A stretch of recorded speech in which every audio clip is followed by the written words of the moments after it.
आइए हम प्रार्थना करें। प्रभु यीशु, मुझे विश्वास है कि आप परमेश्वर के बेटे हैं। मेरे पापों के लिए क्रूस पर अपनी जान देने के लिए आपका धन्यवाद हो।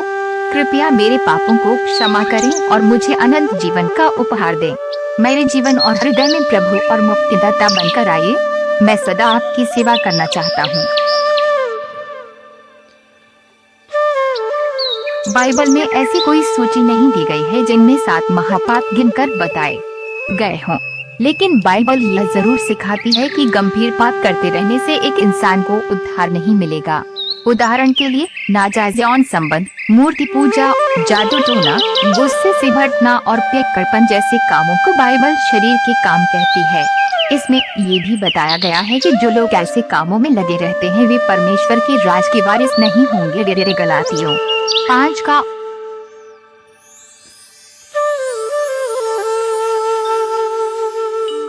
19 से 21। भ्रूण, नवजात और गर्भवती की हत्या करना महापाप माना गया है। ऐसे व्यक्ति को मृत्यु के बाद नरक में कई तरह की यातनाएं दी जाती हैं। 2 जो लोग स्त्री का अपमान करते हैं उन्हें अपशब्द कहते हैं। सभी प्रकार का गलत काम या अधर्म जो किसी को चोट पहुंचाए या अपने आप को नुकसानदायक हो वह पाप की श्रेणी में आता है। यहाँ तक कि आत्महत्या भी सरासर पाप है, क्योंकि आप अपने नहीं हो, आपको परमेश्वर ने रचा है। इस पर परमेश्वर का अधिकार है, न कि हमारा। प्रभु यीशु ने कहा, सचमुच मैं तुमसे कहता हूँ, जो पाप करता है वह पाप का दास है। और नौकर हमेशा के लिए घर में नहीं रहता, लेकिन बेटा हमेशा रहता है। यूहन्ना 8 का 34 से 35। इन वचनों से हम देख सकते हैं कि जो लोग अक्सर पाप करते हैं वे परमेश्वर के राज्य में प्रवेश नहीं कर सकते हैं।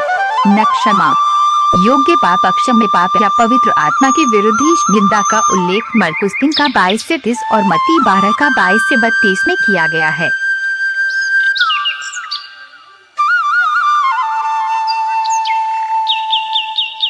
यीशु ने कहा, मैं तुमसे सच सच कहता हूँ कि मनुष्यों की संतान के सब पाप और निंदा जो वे करते हैं क्षमा की जाएगी। मरकुस 3 का 28।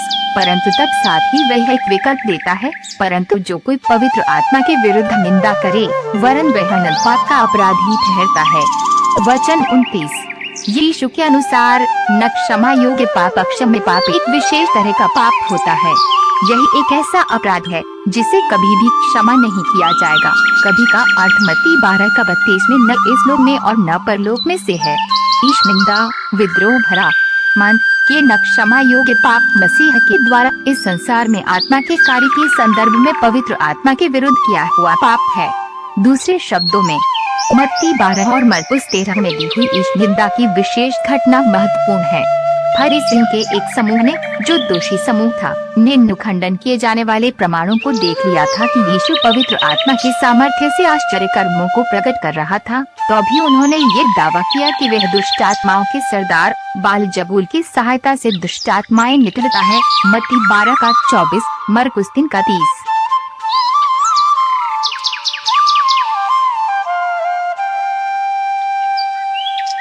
यीशु के दिनों के यहूदी अगुवों के द्वारा यीशु मसीह इस पृथ्वी पर एक व्यक्ति के रूप में के ऊपर दुष्ट आत्मा ग्रसित होने का दोष लगाने के द्वारा उन्होंने न क्षमा किए जाने योग्य पाप को किया था। उनके इस कार्य के बचाव के लिए उनके पास कोई बहाना नहीं था।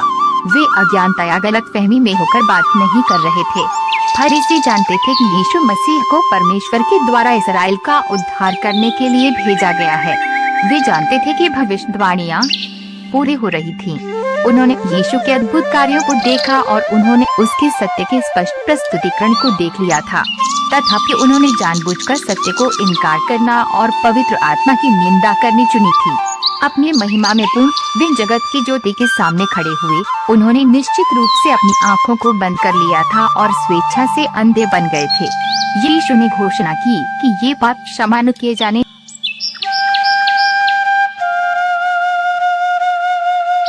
योग्य था। पवित्र आत्मा के विरुद्ध निंदा, विशेष रूप से जैसा फरीसियों की घटना में हुआ था, आज के दिनों में दोहराया नहीं जा सकता है। यीशु मसीह इस पृथ्वी पर नहीं है और कोई भी यीशु को व्यक्तिगत रूप से आश्चर्य कर्मों को करते हुए नहीं देख सकता और तब यही कह सकता है कि ये सामर्थ्य आत्मा की अपेक्षा शैतान की है। आज के समय के क्षमा न किए जाने वाला एकमात्र पाप निरंतर अविश्वासी बने रहना है।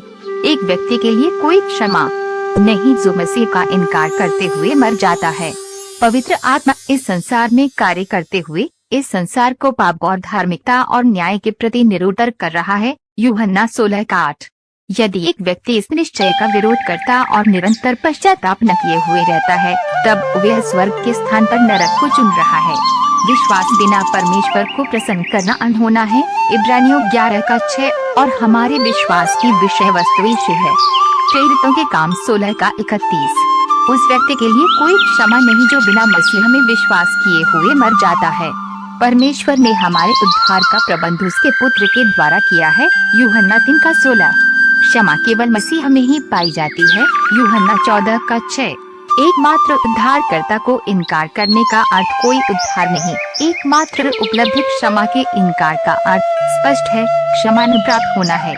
बहुत से लोग डरते हैं कि उन्होंने कुछ ऐसे पाप किए हैं जिन्हें परमेश्वर कभी भी क्षमा नहीं करेगा और कर सकता है, और वे महसूस करते हैं कि उनके लिए कोई क्षमा नहीं है, चाहे वे इसके लिए कुछ भी क्यों न करें।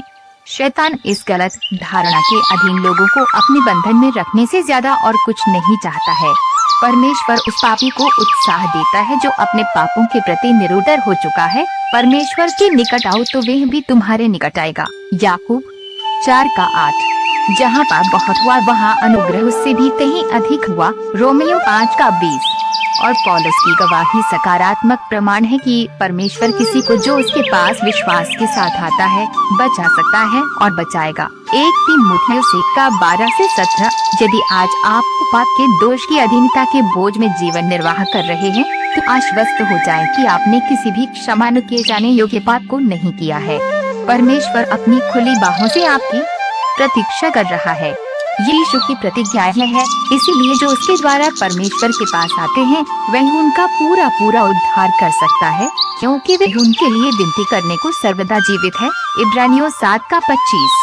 हमारा प्रभु कभी असफल नहीं होता है। परमेश्वर मेरा उद्धार है, मैं भरोसा रखूंगा और न थरथराऊंगा, क्योंकि प्रभु परमेश्वर यहोवा मेरा बल और मेरे भजन का विषय है और वह मेरा उद्धार करता हो गया है। यशायाह 12